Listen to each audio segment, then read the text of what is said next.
Right. మరొక అంశం చూస్తున్నాం. సుప్రీంకోర్టు నియమించినటువంటి కేంద్ర సాధికారత కమిటీ ఇవాళ రేపు కొల్లేరులోని లంక గ్రామాల్లో పర్యటించబోతుంది. ఈ బృందం ఇవాళ మధ్యాహ్నం 1 గంటకు ఏలూరుకు చేరుకుంటుంది. కమిటీ సభ్యులు చంద్రశేఖర్ గోయల్, డాక్టర్ జేఆర్ భట్టు, అలాగే కీలకంగా భానుమతి, సునీల్ నిమాయే, ప్రకాష్ చంద్ర భట్టు ఏలూరు రాబోతున్నారు. అనంతరం సంబంధిత అధికారులతో కలిసి కమిటీ సభ్యులు కొల్లేరు గ్రామ ప్రజలతో భేటీ అయి కొల్లేరు ప్రాంత సమస్యలపై వినతులు స్వీకరించబోతున్నారు. ఇక ఇదే అంశానికి సంబంధించి పూర్తి అప్డేట్స్ అందించేందుకు కొల్లేరు నుంచి మా ప్రతినిధి హరీష్ మనకి ఫోన్ లైన్లో సిద్ధంగా ఉన్నారు. ఎస్ హరీష్, చెప్పండి. సో కమిటీ ఎన్ని గంటలకు, 1 గంటకు చేరుకోబోతుందా? సో అక్కడ ఉన్నటువంటి పరిస్థితి ప్రస్తుతం ఎలా ఉంది? ఎవరెవరి నుంచి సమాచారం సేకరించబోతున్నారు? అక్కడ ఉన్నటువంటి పరిస్థితులు ఏంటి ఇప్పుడు? రాజశేఖర్ కొల్లేరు పరిరక్షణకై గత సంవత్సరం సెప్టెంబర్ 11వ తేదీన తూర్పుగోదావరి జిల్లాకు చెందిన పక్షి ప్రేమికుడు ముత్యంజయరావు సుప్రీంకోర్టులో ఒక పిటిషన్ దాఖలు చేశారు. కొల్లేరు అంతా కూడా అక్రమాలకు గురై కలుషితం అవడం వల్ల వలస పక్షులు రావడానికి ఆటంకంగా మారుతుందని సుప్రీంకోర్టును ఆశ్రయించడంతో సుప్రీంకోర్టు వెంటనే పర్యావరణాన్ని కాపాడి కొల్లేరు సరిహద్దులను నిర్ణయించాలంటూ అధికారులకు 3 నెలలు గడువు ఇస్తూ ఒక నివేదిక ఇవ్వాలి అంటూ సుప్రీంకోర్టు అధికారులకు ఆదేశించింది. ఈ నేపథ్యంలో జనవరి నుండి మార్చి నెల వరకు సర్వే చేసిన అధికారులు యంత్రాంగం కొన్ని ఆక్రమణలకు గురైన కొల్లేరు ప్రాంతాన్ని కొట్టేయడం జరిగింది. ఈ నేపథ్యంలో కొల్లేరు ప్రాంత ప్రజలు స్థానికంగా ఉన్న ప్రజాప్రతినిధులతో కలిసి సుప్రీంకోర్టు ఇచ్చిన ఆదేశాలు, అధికారులు అమలు చేస్తున్న అంశాలపై రాష్ట్ర ప్రభుత్వంతో చర్చించారు. ఈ నేపథ్యంలో వాస్తవ పరిస్థితులను సంబంధించి కొల్లేరును పరిరక్షించాలి. అదే సందర్భంలో కొల్లేరు గ్రామాల్లో ప్రజలు కూడా నివసిస్తున్నారు, వారికి సంబంధించి కూడా అవసరాలు ఉంటాయి అంటూ రాష్ట్ర ప్రభుత్వం సుప్రీంకోర్టును ఆశ్రయించడంతో ఈ ఏప్రిల్ 25వ తేదీన సుప్రీంకోర్టు కూడా ఒక నిర్ణయం తీసుకోవడం జరిగింది.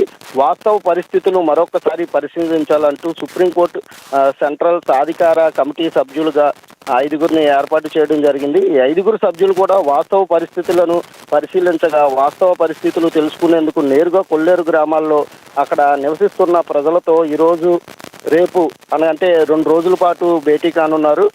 అతిపెద్ద మంచినీటి సరస్సుగా ఉన్న సుమారు 25,000 ఎకరాలు విస్తీర్ణంలో ఉన్న ఆ కొల్లేరును ఆక్రమించడంతో కుదించిందనే చెప్పుకోవచ్చు.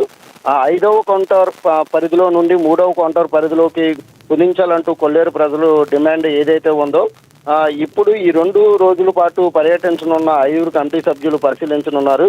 ఈరోజు మధ్యాహ్నం ఏలూరు చేరుకోనున్న అనంతరం సాయంత్రం 4 గంటల వరకు కలకూరు, మనుగూరు, ఆటపాక, కొల్లేరు కోటలో కమిటీ సభ్యులు పర్యటించనున్నారు.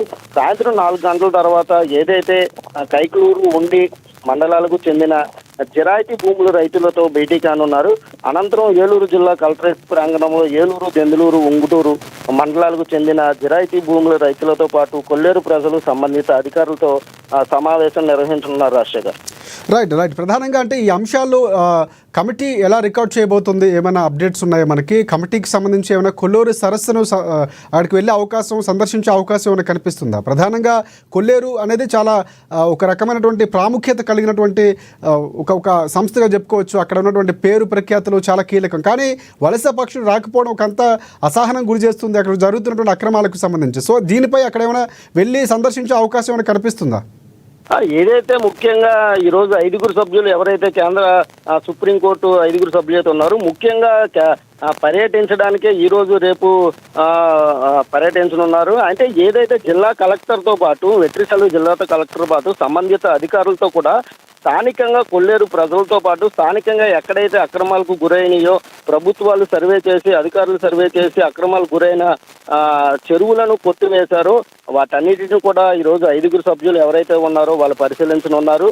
జిరాయితీ అంటే ఈ కొల్లేరు ప్రాంతంలో అక్రమంగా చెరువులు కొట్టారంటూ కూడా జిరాయితీ భూములు రైతులు కూడా కొన్ని పిటిషన్లు సుప్రీంకోర్టులో దాఖలు చేశారు. ఆ జిరాయితీ భూములు రైతులు కూడా దాఖలు చేసిన వాటిపై కూడా ఈరోజు 5గురు సభ్యులు కూడా భేటీ సమావేశంతో పాటు వారితో చర్చించి కొల్లేరు ఎక్కడైతే ఆక్రమించారో, కొల్లేరు ఆక్రమణకు గురైన పక్షులు ఎక్కడైతే వస్తున్నారో, పక్షులకి సంబంధించి వలస పక్షులకి సంబంధించి ఎక్కడైతే వస్తున్నారో వాటిని కూడా పరిశీలించే పరిస్థితి ఉంది Rajasekhar. Right thanks for updates Harish. మొత్తానికి పూర్తి స్థాయిలో సుప్రీంకోర్టు నియమించినటువంటి కేంద్ర సాధికారత కమిటీ ఇవాళ రేపు కొల్లూరులో లంక గ్రామాల్లో పర్యటించబోతుంది. ఈ బృందం ఏలూరుకు 1 గంటకు చేరుకోబోతుంది. 2 రోజుల్లో కొన్ని గ్రామాల చొప్పున 4 గంటల వరకు పర్యటించబోతుంది. అక్కడ ఉన్న రైతులతో కేసు వేసినటువంటి వారికి సంబంధించినటువంటి పూర్తి స్థాయిలో అక్కడి నుంచి ఆధారాలు సేకరించబోతుంది. ఎలా జరిగింది, ఇక్కడ ఉన్నటువంటి పరిస్థితుల్లో పూర్తిగా అధ్యయనం చేయబోతోంది.